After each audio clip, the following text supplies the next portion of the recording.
For example, this morning I post on my statue the photos of the gas station where people are looking for petrol. And in general, the photograph send some photos that are giving the dignity to the people and the process of the shortage. And I sent a photo. They say that you always find an angle to some positive things. This is a podcast to the situation.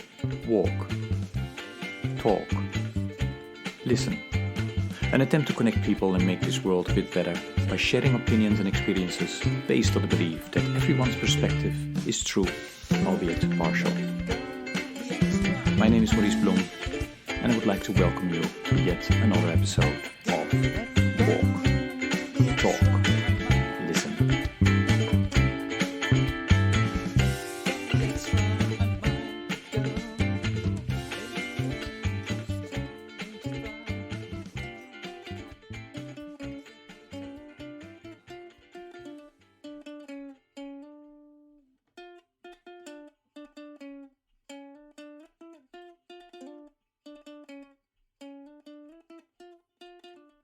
Hello, everybody. This is yet another episode of the podcast Walk, Talk, Listen. And as always, I'm delighted with today's guest who will introduce himself. Prospery, please go ahead.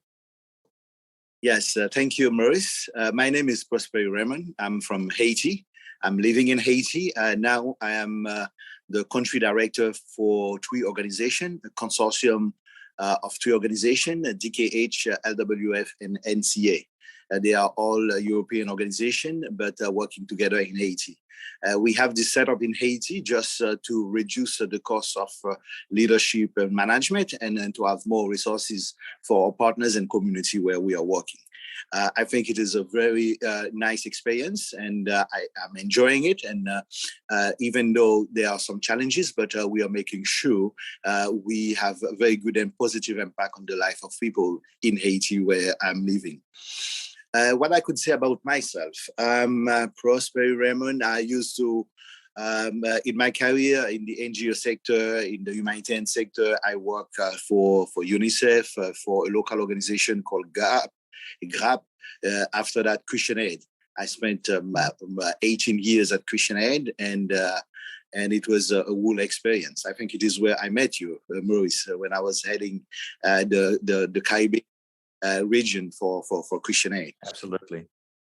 And now I'm also an entrepreneur as well, and social entrepreneurship. For example, I'm developing an app to connect doctors or medical people to the patient in rural areas, in how can I say that, remote areas in Haiti, and we hope it will be in globally in the future. Again, I'm married. My wife is a surgeon, head and neck surgeon. We are still in Haiti, and my daughters, two big daughters, they are at college in New York and Massachusetts, and that is me in general. And if there is one thing I would like to highlight about my work, first, I would say what characterizes my work is the value I put in all my work, and the value that help me connect with people from different culture and people here in Haiti. Even if I'm Haitian, I'm taking the time to listen to the people before starting anything, and trying as much as possible to take the time and move forward and have good and sustainable impact, positive impact in people. The other thing I would like to mention is the fact that in terms of transparency, I'm making sure that we are open, people know about what we are doing, what I'm doing in the organization where I'm doing, that all partners, even communities, get the right information on time in order that they could take the best decision possible. And the level of trust help people to volunteer more, to do more for what they are doing and achieve more as well. Other part of who I am is the fact that I'm starting to believe more and more that yes, it's in our sector, the development sector, our work is really important to save lives, but we need to find a way to empower people more in order that they save themselves from the situation that they are doing. And money is not only the way. We need to change some mentality, the way people are thinking, give them the right information, the best information, or the best way to get the information for they could take better decision for themselves. That's me, Prospery, and yeah, thank you. That's wow. It's a pretty impressive career also, and a lot of things that you've done, Prospery. But I would like to ask you. So when it seems that you started with UNICEF within this sector. So what is your background? How did you get involved in this work? My background, I started background. I am an agronomist. I'm a master in economics and rural development. Yeah. And I study law as well. Okay. I have law background. And in terms of other postgraduate study, I had leadership. I had something on gender. I had things on procurement and logistics. But there are all others, I would say, and even security management. And that is really, really, really important and part of my background. Yeah. Okay. And so how did you get involved in this work then? I get involved in this work. How can I say that? I couldn't say by accident. Because as an agronomist, my dream is about my father, for example, first. My father was not an agronomist, but he was close to farmers. He worked with vetiver. Vetiver is a type of a wood. They prepare perfume with it. And my father used to work with farmers to plant vetiver and to protect the mountain, and at the same time get the woods to prepare the oil, the vetiver oil. You can do perfume. You have a Chanel perfume, etc., and he used to work on that and prepare the oil. And I was always fascinated by the transformation of woods to oil, and the oil are selling in the international market, and we get it back with a very nice fragrance, beautiful, etc. And that is why I got the sense to work with others. The other is the fact that I'm living in a country where the situation is really, really difficult, and the level of inequality is enormous. If you think about the Gini coefficient for Haiti, it's the worst, I would say. And that is why I wanted first, my parents wanted me to study abroad. I went to New York, to Austria University. After 1 to 2 months, I decided to go back and have my university here. I decided to stay here and have all my life here with my family. And I'm happy that I took that decision. Yeah.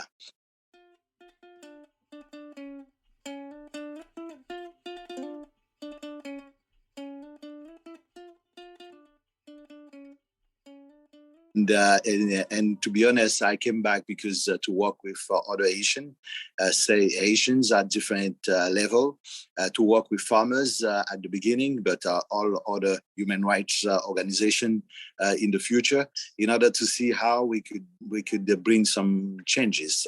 And yeah, even though during the last 30 years, the situation is not brilliant, because you have a lot of brilliant Haitian that left Haiti to over the world.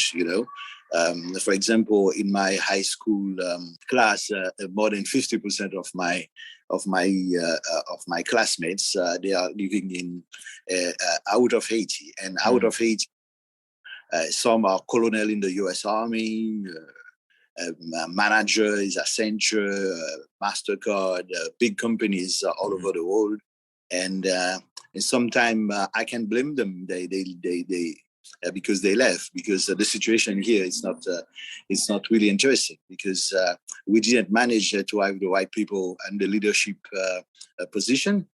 We didn't have the more transparent people at the right position to help the key people, the smartest of us, to come back and help build this country. And I managed to stay, but it is not easy.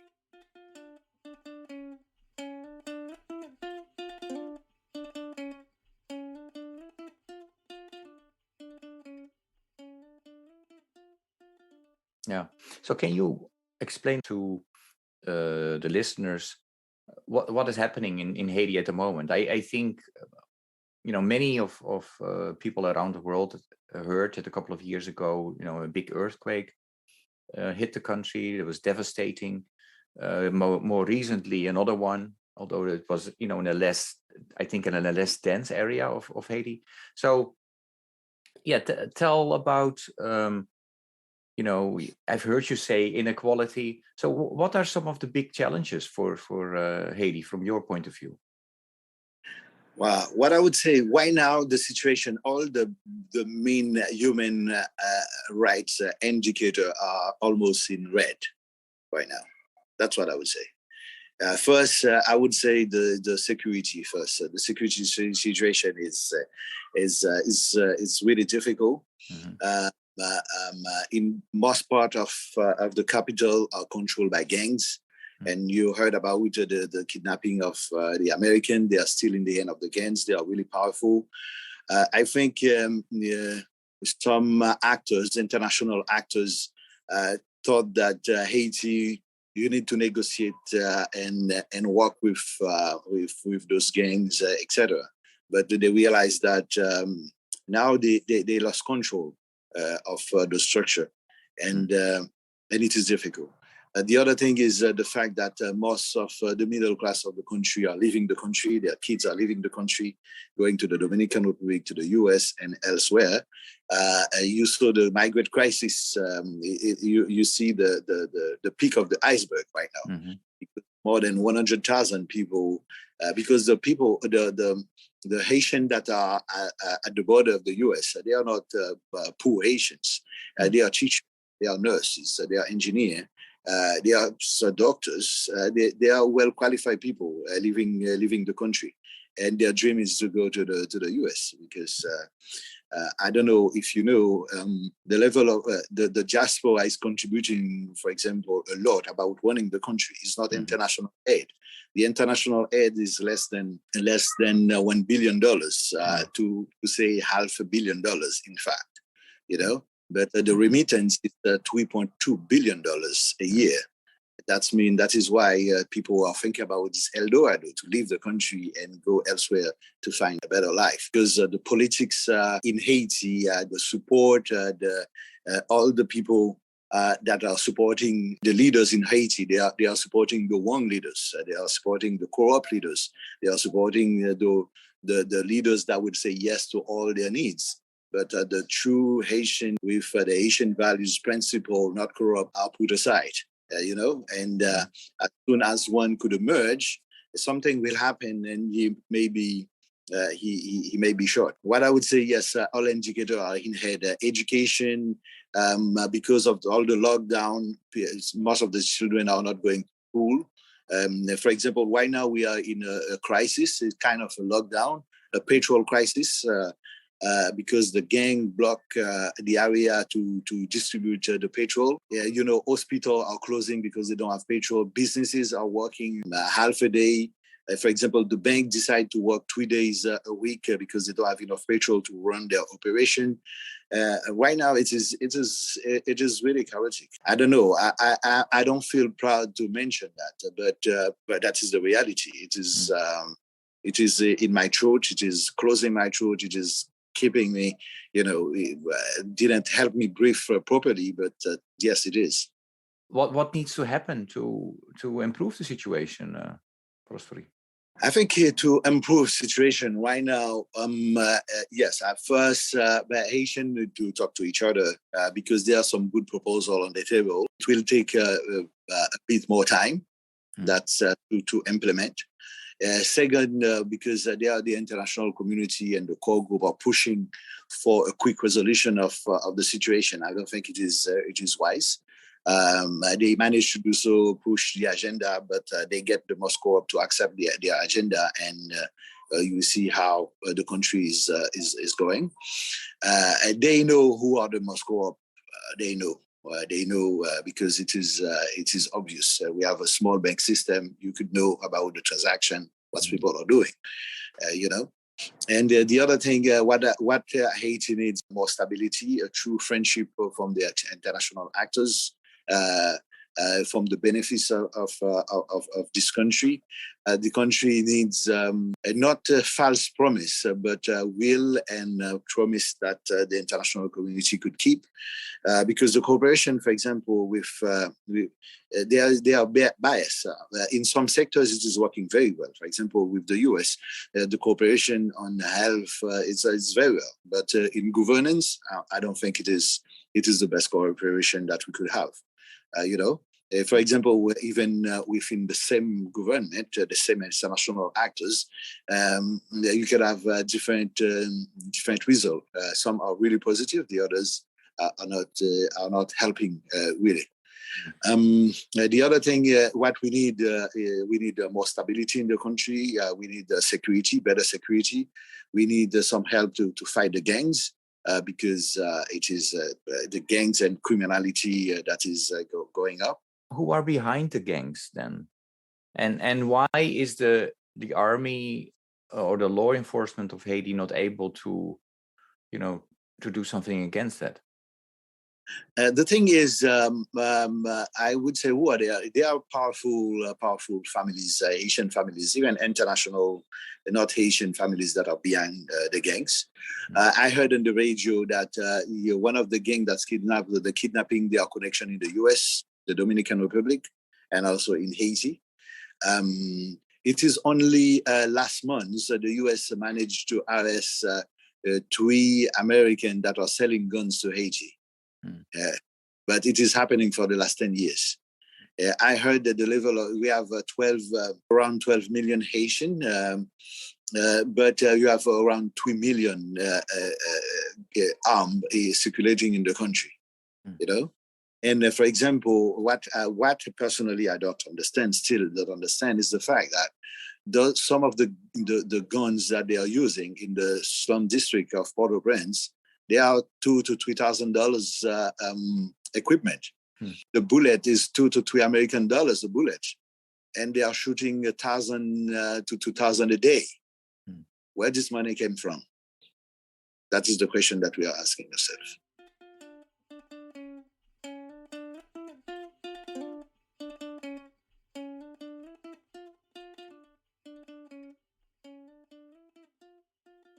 Prospery, when you look at many of your classmates, and I think also your own family members, they have left the country. You're still there. Why are you still in Haiti? I'm still here because I believe that at the root of the Haitian people, we are the source of freedom. They are people with great values and principles that are here.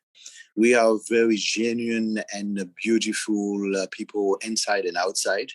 And I believe in Haiti and the Haitians. Sometimes I'm tempted to find work outside of Haiti. Because, for example, my life is quite, I never left Haiti for more than 3 months in my whole life. And I got my English only when I have visitors and studying English, for example. Even my postgraduate studies, I could go for 1 month and come back, not staying more than 3 months because it's home. And my wife decided to stay as a doctor. It is she as a surgeon, head and neck surgeon in the US and ENT. The value how they could earn. Here it is a pity, but she's working in the difficult communities, providing the right services. The thing is, for me, yes, even though I have a good job, having the basis that I need, the most important thing in my life is the value. I got that from my mother and my father. It's the best thing we could do. It's how much you could bring in the heart of other people. From my work, even private business work, etc., how my services could help other people, facilitate the life of the other people. And it's bringing a light into their hearts, into their spirit. I think my faith as well help a lot because faith and spirituality help a lot. I'm Christian and I understand the culture, the traditional culture in my country as well, and decided that staying here to be with other Haitian. That is the best that I could imagine. And the other thing is, I don't know other. Maybe I visited other countries all over the world, but I don't have. I don't know how to operate in other culture, or maybe not. Even though I was looking, for example, last week I was saying, why I'm staying? Should I have live for 1 or 2 years or 3 to 5 years, study a little bit and have some fresh air and have trying to have another perspective of the country? Because I could be like the frog. I'm in the hot water. I don't see it's coming water. It could boil me.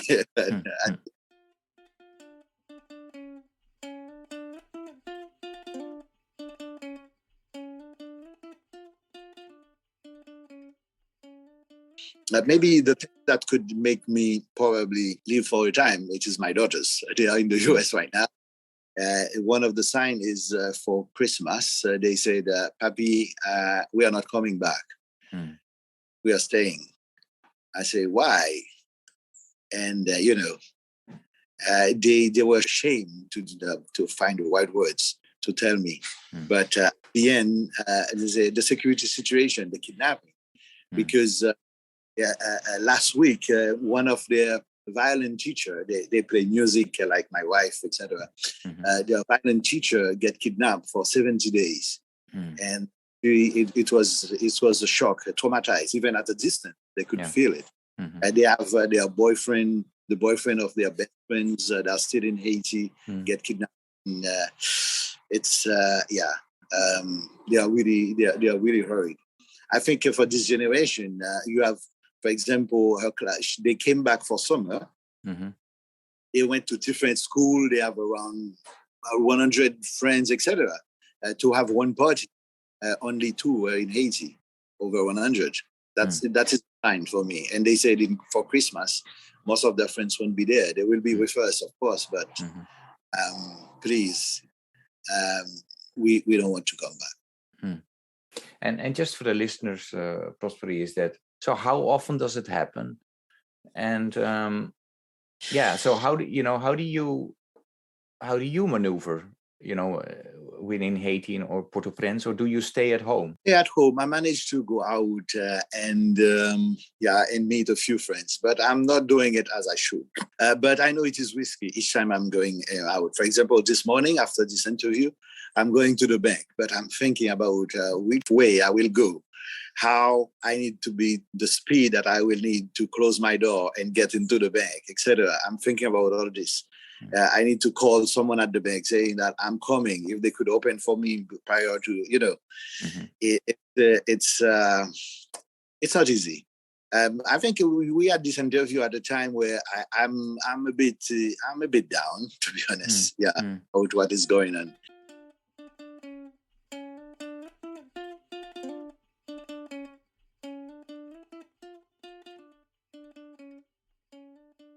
And it's difficult, even to operate as an organizational level, to go to the field. The UN, to go to the south, for example, the UN have with UNAS. I think it is, for example, the UN on this side is doing a very good job. But on the governance side, I think I could be very critical about their work. They are providing transportation for humanitarian sector, for example, because we cannot pass by a place called Martissan to go to the south of Haiti. That means we need to fly over and go there by helicopter and plane. And when we get there, use the car or rent a car there to operate on the field. That is the situation. It's not easy. This is not easy. No. So, Prosper, it seems that your wish and your love for your country makes that you continue to find the energy to work there and live there. Your faith seems to be important, right? If you look within your community and you're looking at the younger generation, is that similar for them, or see you a change happening? And then especially in relation to, and I often talk about this topic around spirituality and faith, what do you see happening within the younger generation of Haitians? The thing is that, but right now, as you know, we are in crisis mode. The generation are looking to leave. But at the same time, I think that my daughters, they have every Saturday, they have, how can I say that, a Zoom talk show they call Unparlé, Let's Talk. They always have subjects about Haiti, about the constitution, about the environment, about the corruption. For example, right now, I think today, they will discuss about how to help young Haitians that would like to study in the US and Canada, to give them tips, in order that the brilliant one, how they could get, because the university is closed right now. But there is no petrol. Hospital are closing. It's very difficult. For example, some of the staff, they are willing to come, but they don't have petrol to put in their vehicle. One managed to find some petrol to come, but they sold her the petrol with some water in it. That is deteriorating the engine. That's right now, I don't think it is the right time, but while mentioning it, I would like to show some light. Yes, there is always light. The big light, the light for me, but we are still here, alive. That's the thing. And one person asked me for next year what I'm wishing. I say I would like to be alive with my family and my friends. That's it.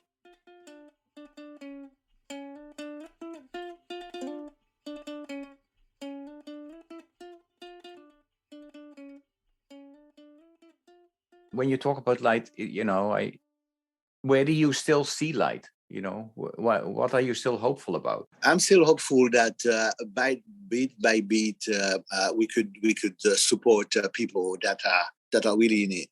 While supporting others, we are supporting yourself as well. That's what, as much as I'm doing some great work with my organization. For example, with Christian Aid, when I saw some photos of the houses that we built, we helped build 820 something houses and repair 1,000 plus, more than 2,000 in total. That's mean I feel that I bring what is best in people to those people that I don't know.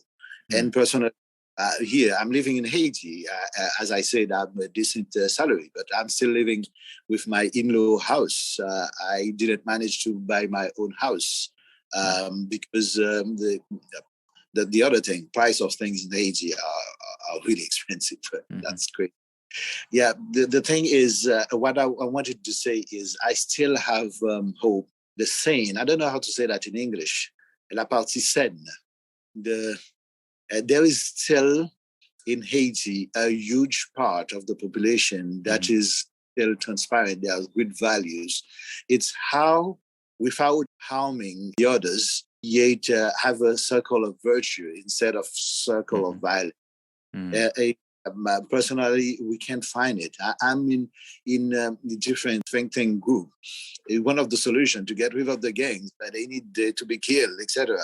But is it the solution? How could this how people like us could involve in this type of thinking, even, And that is the thing. And I'm still hopeful that we are still nourishing our values and principles in this difficult moment.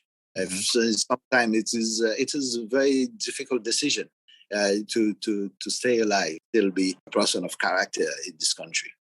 But I'm hopeful that there are many more than what people could imagine, and we cannot let them down. I used to, but I'm still working indirectly with some youth in a leadership program. It is an American company. They are around 500, 2,000 in the past, now 500. To understand the value of leadership, the values of principle, how they use the values into their life, how they to empower them to, even in this difficult situation, to open new businesses, to invest in the country, to invest in their education, to share. Because for me, when you have a candle with a light, passing lighting another candle won't change anything in your life. That's mean it's part of our spirituality, it's part of our faith to share and do as much as possible. And that's what kept me here, and will continue, I hope. But the trigger point might be my daughters. If they are not coming back too often, I would like to be not too far, and I yeah. understand. Yeah.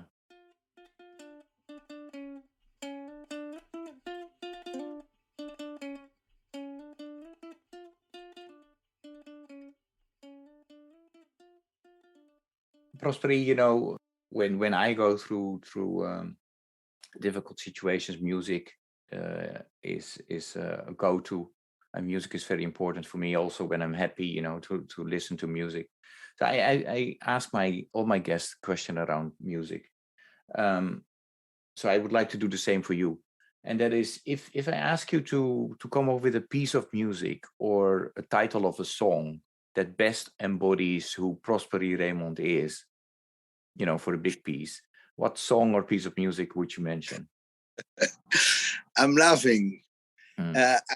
Normally, I'm supposed to have a Haitian music, your traditional one. I'm listening. It's a techno house music, called Faded. It's like I'm Faded by Alan Walker. And why is that? Yeah. I had this sound. My wife said, it's like when you are listening to this music, you are on another level. And I don't know, it's, That's it's your battery. It keeps you going. Exactly. It is not Asian music. There are other Asian music that I really like, from Emin Michel or Ram. Ram is a very good band. Ram for the Halloween season, they have very good music about the Halloween. But I can share one of the Ram music with you. Okay. It's more linked with the Haitian roots, the Vodou tradition in Haiti, because but why now for me? Yes, I listened to it for twice or not more than 5 times. But Faded, yes, Alan Walker, and maybe there was another one. But it is not Haitian music again. And but you can, by the title, you can see why I'm related to this music. But the thing is, I'm 50, but I tend to say that I'm 25 again, trying to listen to younger generation music. And this music has saved my tears because some want to cry. I didn't listen to all the lyrics of this music, but sometimes I'm saving my tears, seeing the situation of the country, seeing the situation of my friends, seeing my friends kidnapped and they need to pay a ransom, seeing how people, there's some disillusion, friends that have their PhD in the US, in big university, and their family told them, "Oh, you need to stay in the US." They say, "No, we need to come back to build back this country." And now they are ashamed to go back to show to their family that they are all right. And at the end, I say that they are not right. Maybe we didn't do enough. We need to do more. That's what I'm saying. And still sharing via Facebook and Instagram very nice photos of the country. For example, this morning I post on my statue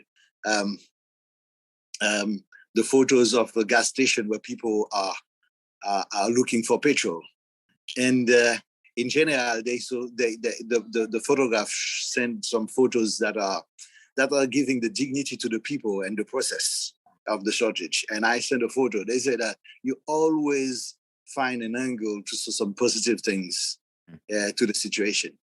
And this song, Save My Tears, this is from The Weeknd. I think all the youth knows about it. The Weeknd, quite strange, but the title, it's revealing to me because it's Save Your Tears. I feel that I'm saving my tears because for when maybe in the future, because in the future I saw that Haiti will get out of where it is.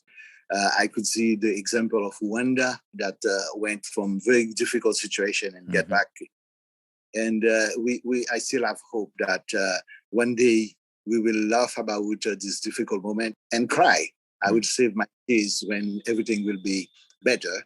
That I could cry, but cry in terms of joy, to be happy about the accomplishment, even though I don't think that I will contribute to many things, but the little thing I contribute, that makes a sense in people and get into people's heart and make a good difference.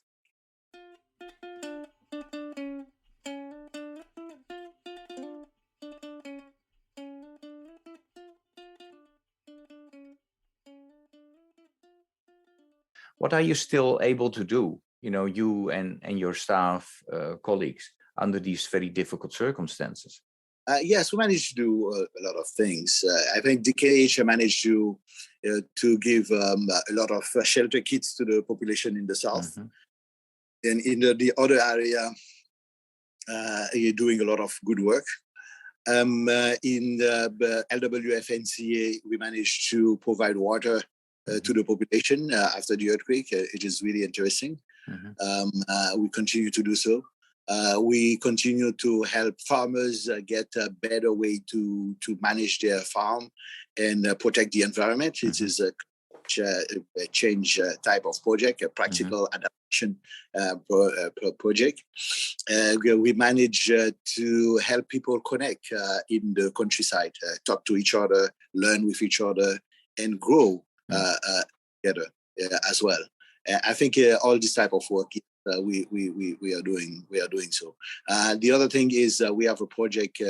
We have an part of our project about women empowerment. It is really interesting to see some women get access to credit and the right training and the right coaching and mentoring, and how they manage to do a very good thing. LWF, for example, supported, for example, a group of women. I met them the last time I went to the Grandas area.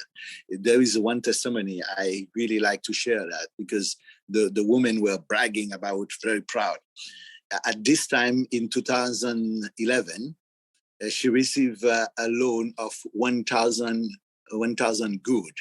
At this time, 1,000 good was around 15 to 20 American dollars.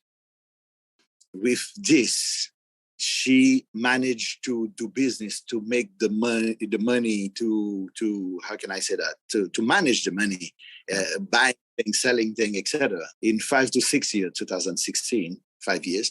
In 2016, his son went to the university in Port-au-Prince. She managed to find enough money to pay for the son to go to the university. Beside those, LWF support them with some livestock program, etc. They goats, pigs, etc. They are managed. But what she told me, that right now she has the possibility and have the capacity to manage $1,000, not $15 to $20, $1,000. And with $1,000, she managed to pay her kids' schools. She managed to eat better and have a better position in her community. And last year, she told me the first son that studied accountant is a CPA working in New York right now. An accountant, based on this little investment, $15 to $20 in a microcredit system. That when I hear about that, even myself, I was really surprised, because we are in the sector. Sometimes we could be discouraged by, we say, what are we doing? Are we really changing life? But this type of story keep me very positive and see, yes, maybe we are not changing all the country, but household by household, we are making some difference. And it will depend of the households, their values, their principle, and their sense of business. They will make a real difference in their life. And it's worth it to continue and continue supporting.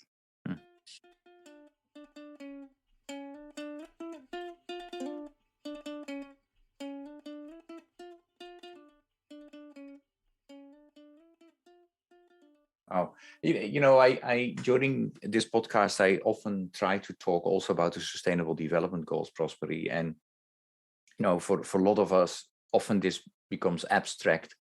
What does that actually mean? But this particular story that you shared, for me is like, yes, so it's obvious that SDG 5, right? Women's empowerment, gender is extremely important. I think, yes, we are thinking about SDGs. I think in our strategy, all the key objectives are linked to one of the SDGs, and we are making it more obvious. But, with this difficult situation, it's sometimes you need to go straight to the actions. We could mention the SDGs, but we didn't take the time we link it within the introduction, in conversation. But it is. But we are taking that in our analysis. But still, passing this knowledge to our partners and communities. I don't think it is well done yet.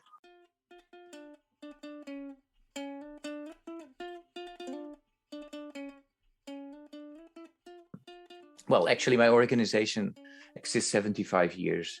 That we are also, my organization is working in Haiti. My colleagues are, like you, living and working under difficult circumstances. But we are reflecting because we are 75 years old, what we did do well and what should we do better. And especially around racial justice, we have many discussions going on within looking within ourselves, but also at the sector. So if you look at the sector as a whole, the NGO sector, what do you think, how did they do, the NGOs, around racial justice? I think the NGO sector is doing good about the justice part. But I think CWS is a great organization doing great work in Haiti. And when I was in Christian Aid, I was working more closely with CWS. We even have a joint position in advocacy together. I think it was well done, and the collaboration went very well. I was really happy and glad to continue to work. And it's even why now we will see how we will build together.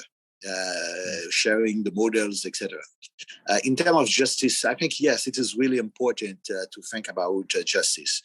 But there is one little thing I would like with the sector that we need to learn. There is the right-based approach, what the people need, but you need to also ask people to take responsibility as well on the field for their own thing. Because what happened, sometimes too much work on the right-based approach is good. People know that we have the right to this, etc., but they don't know that they have responsibilities. And I think it is something that they need to work. We need to work a lot.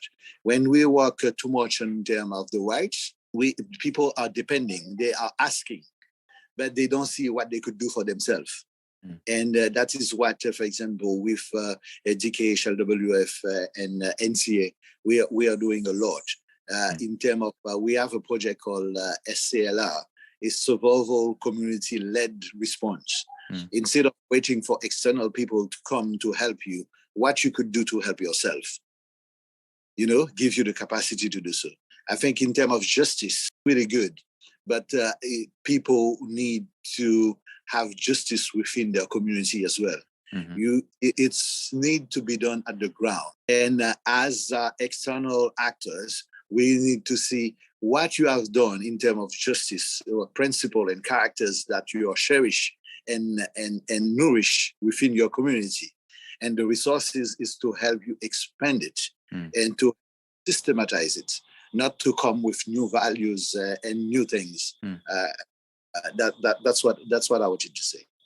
Okay.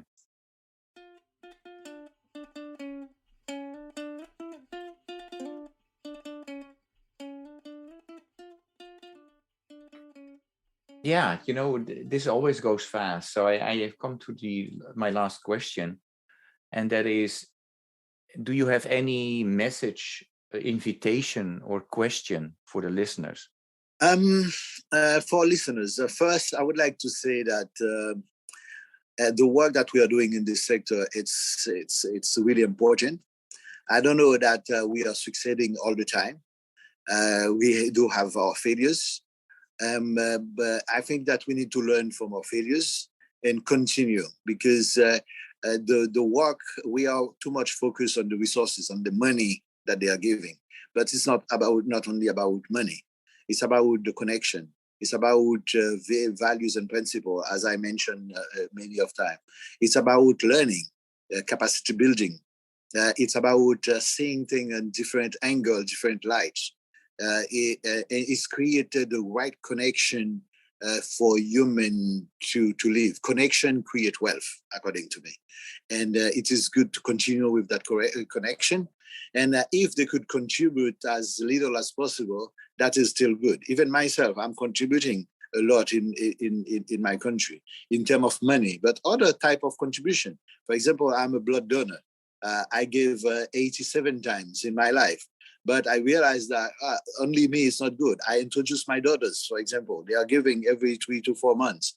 And I introduced 200 younger friends that we could give every 2 to 4 months. And sometime, for example, about in September, we could go and give. And after that, we would go and have a burger, because we have Burger Week in Haiti, because there are some nice thing in Haiti as well. In Haiti, if you have the best burger in the world, you will have it.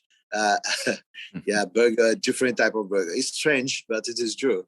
And we organize to go in this type of period. We give blood, and after that, we eat together, we connect with us, etc. We have fun. Let's not wait for everything to fade.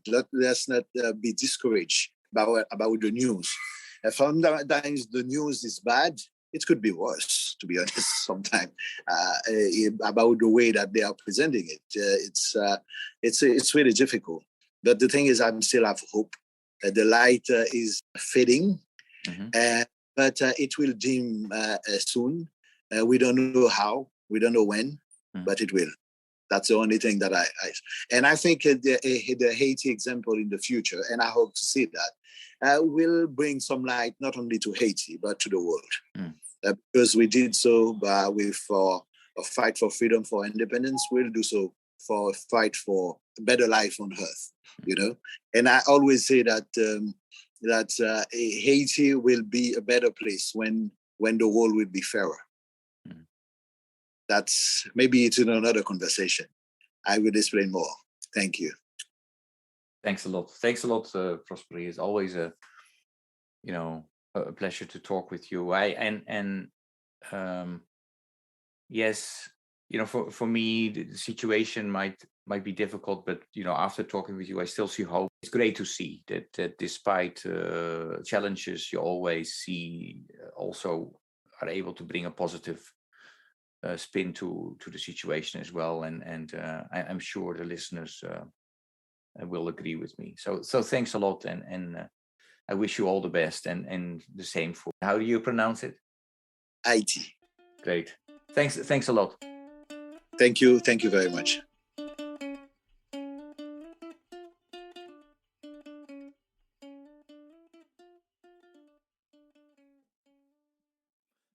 Let's run.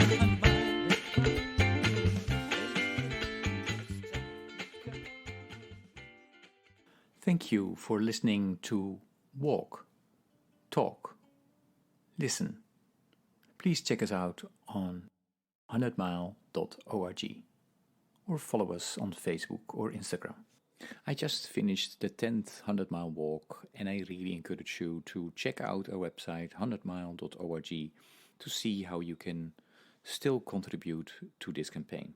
Thank you.